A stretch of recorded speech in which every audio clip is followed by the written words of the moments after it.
एक 25 साल के लड़के रोहन की कहानी जो अपने घर के शीशे मिरर से जुड़ी है। आधी रात को उसे आईने में अपनी परछाई के अलावा एक धुंधली खौफनाक आकृति साया दिखने लगी।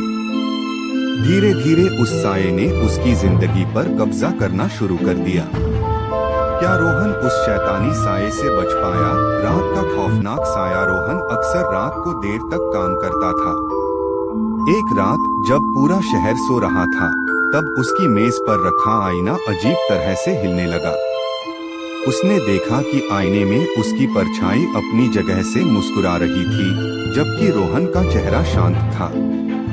डर के मारे उसने अपनी आंखें बंद कर ली। लेकिन जब उसने दोबारा देखा तो उसके कमरे का तापमान अचानक बहुत कम हो गया था। वो डरावनी रात और साया अगली रात रोहन को अपने ही बिस्तर के पास एक भारी सांस लेने की आवाज सुनाई दी। जब उसने मुड़कर देखा तो उसके रोंगटे खड़े हो गए। उसके कमरे के कोने में एक बहुत लंबा राख जैसा सफेद चेहरे वाला साया खड़ा था, जिसकी गहरी और लाल आंखें ठीक उसी की तरफ घूर रही थीं। उस साये के चेहरे पर एक डरावनी मुस्कान थी, जैसे उसे कोई बहुत बड़ा खजाना मिल गया हो। साये का रहस्य रोहन को समझ आ गया था कि यह कोई साधारण परछाई नहीं, बल्कि उसी का एक हिस्सा थी जो बाहर निकल आई थी। उसने घर छोड़ने की कोशिश की, लेकिन कमरे का मुख्य दरवाजा अंदर से पूरी तरह जाम हो चुका था। जैसे ही साया उसके करीब आया, रोहन ने हिम्मत जुटाई और एक भारी लोहे की रॉड उस साये पर फेंक दी। अंत या शुरुआत, रॉड सीधे साये के आर पार निकल गई, लेकिन इसके बाद साया धुएं की तरह गायब हो गया। रोहन किसी तरह बाहर भागने में सफल रहा, लेकिन आज भी जब वह किसी बंद कमरे में होता है तो उसे लगता है कि कोई उसकी परछाई बनकर ठीक उसके पीछे खड़ा है और उसे घूर रहा है।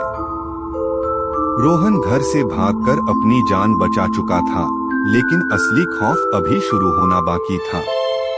वह भागते हुए सीधे अपने पुराने दोस्त अमित के घर पहुंचा। अमित एक तांत्रिक और पारलौकिक शक्तियों पैरानॉर्मल एक्टिविटीज का जानकार था। अमित का घर और नई शुरुआत। अमित ने रोहन को शांत किया और पानी पिलाया। रोहन ने कांपते हुए अपनी पूरी कहानी सुनाई। अमित ने गहरी सांस ली और कहा, रोहन, तुमने उस साये पर हमला करके बहुत बड़ी गलती कर दी। वह साधारण भूत नहीं है। रोहन ने अपनी उंगली पर खंजर से चीरा लगाया और अपने खून को आईने पर फेंक दिया। खून लगते ही आईना जोर जोर से हिलने लगा और साया दर्द से तड़पने लगा।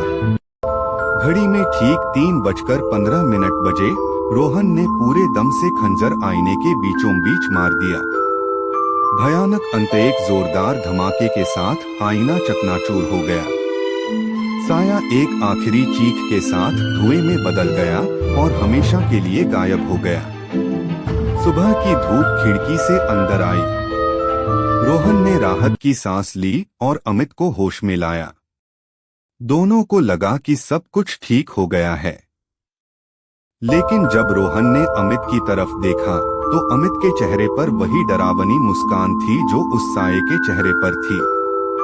अमित ने धीरे से कहा, रोहन, आईना तो टूट गया, लेकिन मैं अब तुम्हारे दोस्त के अंदर हूँ। रोहन की चीख कमरे में गूंज उठी और इस बार उसे बचाने वाला कोई नहीं था।